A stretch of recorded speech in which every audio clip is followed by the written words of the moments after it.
விடியாத வானம் ஒன்று அந்த பாட்டும் ரொம்பவே என்ன ஒரு மெலடியான ஒரு ஈர்க்கக்கூடிய ஒரு பாட்டு. ரொம்ப வருஷம் ஆயிடுச்சு. ஐ மீன் மனோ சார் பாட்டை கேட்டு ரொம்ப வருஷம் ஆனிச்ச மாதிரி இருந்துச்சு. அந்த பாட்டு அவருடைய அனுபவம் எப்படி இருந்துச்சு?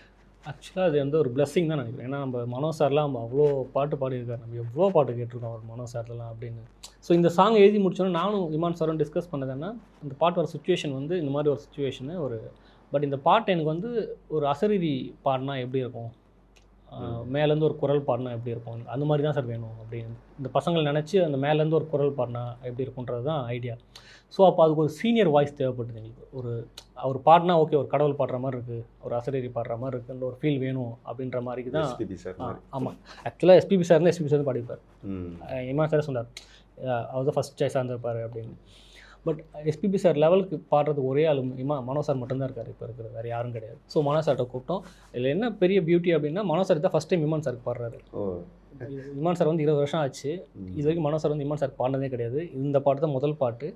அதை ரெக்கார்ட் பண்ணி முடித்த உடனே மனோ சார் சொன்னது வந்து இமான் சார்கிட்ட, இத்தனை வருஷம் நான் நம்ம வெயிட் பண்ணியிருந்தோம் நல்ல பாட்டு பண்ணணுன்னு, கரெக்டான பாட்டு இந்த பாட்டு எனக்கு வந்திருக்கு, இந்த பாட்டு பண்ண உண்மையாக ரொம்ப சந்தோஷமாக இருக்குன்னு.